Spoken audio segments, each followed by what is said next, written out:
எழுத்தாளர் ஹர்ஷகுமார் அவர்களின் பத்திக்கிச்சு பத்திக்கிச்சு பெண்ணே. அத்தியாயம் 44. ராஜேந்திரன் அவளது தலையை வாஞ்சியாக தடவியதும் தன் தந்தையின் நெஞ்சில் சாய்ந்து கொண்டாள். அவளின் முதுகை தட்டி கொடுத்தவர், என்னம்மா, ஏதாவது பிரச்சனையா? உனக்கு மாப்பிளைக்கு சண்டை எதுவும் இல்லையே என கேட்க, அதெல்லாம் இல்லப்பா. ஏன், சண்டையா இருந்ததா இங்க வரணுமா என ஆதங்கமாய் கேட்கவும், அப்படி சொல்ல வரலடா. என் பொண்ணுக்கு கல்யாணம் ஆன பிறகு முறையா இங்க வந்து தங்குறப்ப உன் புருஷன் கூட வந்தா எங்களுக்கு தான் சந்தோஷம். நீ தனியா வந்தா எப்படிடா தங்கம்? அவங்க கிட்ட சொல்லிட்டே அங்க வந்து தங்குறன்னு?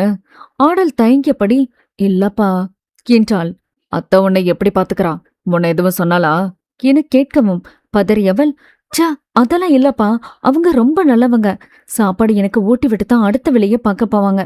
தினமும் எனக்கு பாக்கெட் மணி வரைக்கும் கொடுத்துதான்ப்பா அனுப்புவாங்க என சொல்ல, ராஜேந்திரனுக்கு சந்தோஷமாகவும் தன் தங்கையை நினைத்து பெருமிதமாகவும் இருந்தது. சரி, அப்போ உன் அத்தைக்கிட்ட வாச்ச சொன்னியா என கேட்கவும் ஆடல், இல்லப்பா என்பது போல் தலையாட்ட, தப்புடா கண்ணா.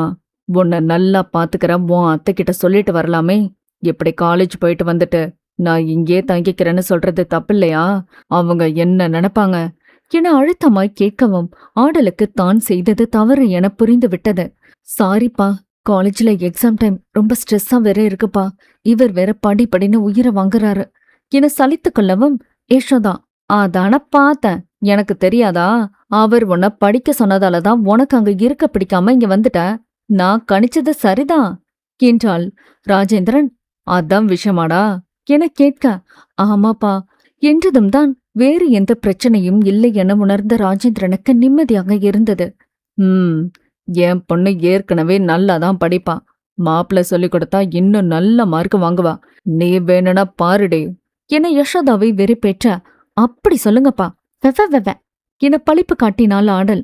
அப்பாவாச்சு பொண்ணாச்சு, சரி, எனக்கு வேலை கிடக்கு, நான் போறேன் என நகர, ஆடலிடம் ராஜேந்திரன், நான் வேணும்னா பார்வதி கிட்டையும் மாப்பிள்ளை கிட்டையும் பேசவாடா, நீ இங்கே இருக்கிறியா என கேட்க, இல்ல வேணாப்பா, நான் கிளம்புறேன். நாளைக்கு எக்ஸாம் இருக்கு, போய் படிக்கணும். மதியம் எக்ஸாம் முடிச்சிட்டு வரேன், போயிட்டு வரேன். மாத்திரை போடுங்கப்பா, பைப்பா, பைமா என கத்திக்கொண்டே சென்று விட, ராஜேந்திரனுக்குத்தான் தன் மகள் சென்றது மனம் பாரமாக இருந்தது. ஸ்கூட்டியில் செல்லும் போதே அவளுக்கு திக் திக்கென இருந்தது. மாட்டியிருப்போமோ, என்ன சொல்லி தப்பிக்கிறது என யோசனையுடன் வண்டியை ஓட்டிச் செல்ல, இங்கு ஏற்கனவே வீடு வந்து சேர்ந்திருந்த விக்ரமன் ஆடலை காணாததால் பார்வதியிடம் சண்டைக்கு நின்றிருந்தான். பாருங்க, இன்னும் அவளை காணும். எங்க போறா வரான்னு தெரிஞ்சுக்கிறது இல்லையா? ஒரு போன் பண்ணி உங்ககிட்ட சொன்னாலா? இல்ல, எல்லாம் நீங்க கொடுக்கற செல்லம் என கத்திக் கொண்டிருக்க, பார்வதி காதை குடைந்தபடி, ஏன்டா அப்படி கத்துற? அவ எப்போதான் அவங்க வீட்டுக்கு போய் அவ அப்பாவை பாத்துட்டு தான் வருவா. இப்பவும் அங்கதான் போயிருப்பா, வந்துருவாடா என அசால்ட்டாக சொல்ல, அவள் தினம் தன் அப்பா வீட்டிற்கு சென்று வருகிறாள் என்பதை பார்வதி சொல்லித்தான் அவனுக்கு தெரியும். ஏற்கனவே அவள் தனியாக அசோக்கிடம் கை கொடுத்து பேசுவதை பார்த்து கோவத்தில் எரிந்தவனுக்கு அவனுக்கு தெரியாமல் நடக்கும் இந்த விஷயம் இன்னும் கோவத்தின் உச்சிக்கு கொண்டு சென்றது. இனிமே அவளை இப்படியே விடக்கூடாது. கொஞ்சம் ஃப்ரீயா விட்டது எவ்வளவு தப்பா போச்சு. இனிமே இருக்கு அவளுக்கு. முதல்ல நான் அவ புருஷன்றத அவளுக்கு உணர வைக்கிறான் என மனதில் சபதம் எடுத்துக்கொண்டான். அப்போது ஆடல் பயத்துடன் கையில் பேக்கை எடுத்துக்கொண்டு உள்ளே சென்று பார்க்க, விக்ரமன் சோஃபாவில் அமர்ந்து செல்போனை பார்த்து கொண்டிருந்தான். அவனுக்கு பின்னால் நின்ற பார்வதி ஆடலை பார்த்து, ஏன் லேட்டு, மணிய பாரு, இவன் உன் மேல செம்ம கடுப்புல இருக்கான் என சைகை மூலம் செய்து காட்ட, ஆடல் பார்வதி சொன்னதை கேட்டு மேலும் பயந்து விட்டாள். ஐயோ அத்தா, இப்ப என்ன பண்றது, காப்பாத்துங்க, பயமா இருக்கு என அவளும் சைகை காட்டி கையை உதற, விக்ரமன் இதை அனைத்தையும் எதிரில் உள்ள டிவி ஸ்கிரீனில் பார்த்து கொண்டு தான் இருந்தான். டிவி ஆஃபில் இருந்ததால் பிளாக் ஸ்கிரீன் அங்கு நடக்கும் அனைத்து குத்தையும் படம் போல காட்டிக் கொண்டிருந்தது. அப்படியே சைலண்டா ரூம்க்கு போயிரு என பார்வதி சைகை காட்ட, சரி என மெதுவாக பூனை போல அடி மேல் அடி வைத்து மெதுவாக நடந்து சென்றாள். ரூம் அருகே சென்றதும் வேகமாக ஓடி உள்ளே புகுந்து கொள்ள, அதை பார்த்த பார்வதி, அப்பாடா என நெஞ்சில் கை வைத்து நகர, என்னம்மா, உங்க மருமகளை எனக்கு தெரியாம உள்ள பத்திரமா அனுப்பிட்டீங்க போல என அதிரம் குரலில் கேட்க, பார்வதிக்கு திடுக்கென்று இருந்தது. இப்ப என்னடா, அவ அப்பா வீட்டுக்கு தானே போயிட்டு வந்தா, என்கிட்ட சொல்லிட்டு தான் போனா. இப்ப என்னன்ற? சும்மா உன் வாத்தியார் பத்திய உன் பொண்டாட்டிக்கிட்ட காட்டாத. பாவம், அவளே சின்ன பிள்ளை என பேசியபடி மெதுவாக நழுவிக்கொண்டாள். தப்புதான், அவளை இன்னும் நான் என் பொண்டாட்டி மாதிரி ட்ரீட் பண்ணவே இல்லைல்ல. இப்ப ட்ரீட் பண்ணிட்டா போச்சு என ரூம்குள் செல்ல, அங்கு ஆடல் குளியல் அறையில் இருந்து குளிக்கும் சத்தம் கேட்டது. அவள் குளிக்கிறாள் என்பதை தெரிந்து கொண்டு வரட்டும் என பெட்டில் சாய்ந்து அமர்ந்து கொண்டான். ஆடல் குளித்துவிட்டு எப்போதும் போல பூனை போல் தலையை நீட்டி எட்டி பார்க்க விக்ரமன் அமர்ந்திருந்தான். உடனே தலையை உள்ளே இழுத்துக்கொண்டு மூச்சு வாங்கிக் கொண்டு நின்றாள். போச்சு போச்சு, சார் வெளியேதான் இருக்காரு. ட்ரெஸ் வெறி எடுத்துட்டு வரல. இப்ப எப்படி வெளியில போறது? ஐயோ என விரலை கடித்து கொண்டு நிற்க, செத்த நேரம் அப்படியே நிப்போம். நாம வந்தது அவருக்கு தெரியல போல, அதான் உள்ள வந்துட்டாரு. எப்படியும் இப்ப வெளியில போயிடுவாரு. நாம அப்ப போய் ட்ரெஸ் மாத்திக்கலாம் என எண்ணியவள் அங்கேயே சிறிது நேரம் நின்று மீண்டும் எட்டி பார்க்க விக்ரம் அங்கேதான் இருந்தான். ஐயோ, முதல்ல நகராத போல. இப்ப என்ன பண்றது? ட்ரெஸ் எடுத்துட்டு வந்து தொலைஞ்ச என்னடி இழ வந்துச்சு உனக்கு? கடவுளே என அழவே ஆரம்பித்து இருந்தாள்.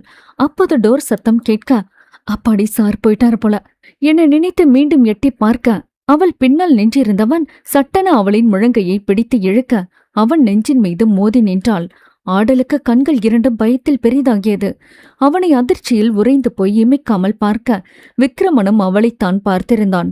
நெஞ்சில் கட்டிய டவல் வெளியே நின்றவளின் உடம்பில் பாதியை அப்பட்டமாக வெளிக்காட்டியது. அங்கங்களின் பிளவு ஓரளவு தெரிய ஆங்காங்கே உடம்பில் ஒட்டியிருக்கும் நீர்த்திவிளைகளும் துடிக்கும் அவளது சிறிய ரோஜா இதழ்களும் அவனை நிலைகுலைய செய்தது. அவளின் முழங்கையை விட்டு அவளின் இடுப்பை பற்றி அழுத்த அவள் மொத்தமாக விக்ரமனின் மேல் சாய்ந்தாள். அதில் இருவரின் உடல்களும் ஒட்டியபடி இருக்க விக்ரமனுக்கு மோகத்தில் கண்கள் இரண்டும் சிவந்தது. தவறு இது. அவள் படிக்கட்டும் என்ற அலாரத்திற்கு அங்கு வேலையே இல்லை. மெதுவாக கீழே குனிந்த அவளின் குட்டி இதழ்களை நெருங்க ஆடல் இருக்க கண்களை மூடிக்கொண்டாள். விக்ரமனின் உஷ்ணமான மூச்சுக்காற்று அவள் உதடுகளில் பட்டு தெறிக்க ஆடலுக்கு அவஸ்தையாயிருந்தது. அதில் அவனின் கைகளை இறுக்க பற்றி கொண்டாள். அது மேலும் அவனுக்கு மூடேற்ற முத்தமிட அவள் இதழ்களை தன் உதடுகளால் உரச சட்டென கதவு தட்டும் ஓசையில் இருவரும் திடுக்கிட்டு விலகியவர்கள். ஆடல் சட்டென வெட்கத்தில் அவன் முகம் பார்க்க இயலாது பாத்ரூமிற்குள் புகுந்து கொண்டாள். விக்ரமன் ஆழ்ந்த பெருமூச்சு விட்டபடி பின்தலையை கோதிக்கொண்டவன் வேகமாக சென்று கதவை திறக்க பார்வதி நின்றிருந்தாள். எங்கடா ஆடல், குளிக்கிறாளா? பசி தாங்க மாட்டா? இந்த காஃபியும் ஸ்நாக்ஸும் வச்சுட்டு போறேன் என உள்ளே சென்று வைக்க அவளுக்கு முன் விக்ரமன் அந்த அறையை விட்டு வெளியேறியிருந்தான். உள்ளே சென்ற ஆடல் உணர்வு குவியல் தாங்க முடியாமல் மீண்டும் ஷவரை திறந்து நின்று கொண்டாள். விக்ரமனை அவ்வளவு அருகில் பார்த்ததும் அவன் முத்தமிட வந்ததும் அவள் கண்ணுக்குள்ளேயே நின்றது.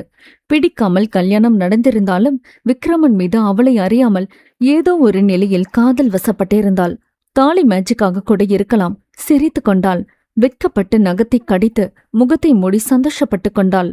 பிறகு அவன் சென்றது தெரிந்ததும் வெளியே சென்று உடை மாற்றிவிட்டு பார்வதி வைத்து சென்றதை எடுத்து உண்டவள் புக்கை எடுத்து படிக்க அமர்ந்திருந்தாள். விக்ரமன் உள்ளே வந்தவன் ஆடல் படித்துக் கொண்டிருப்பதை கையை கட்டி சுவற்றில் சாய்ந்தபடி பார்க்க ஆடல் அவனை பார்த்து தயக்கத்துடன் எழுந்து நின்றாள். நீ என்ன பண்ணிட்டு இருக்கன்னு உனக்கு தெரியுதா? அட்லீஸ்ட் நான் யாருனாச்சும் உன்னால புரிஞ்சுக்க முடியுதா என மென்மையாகவே கேட்டான். அவனுக்கு சிறிது நேரத்திற்கு முன் நடந்த விஷயத்தின் மூலம் கோபம் கொஞ்சம் மட்டுப்பட வைத்தது. அவன் கேட்ட கேள்வியை தவறாக புரிந்து கொண்டாள் ஆடல். சிறுக்கு பயப்புல உளரப்போகுது. தொடரும்.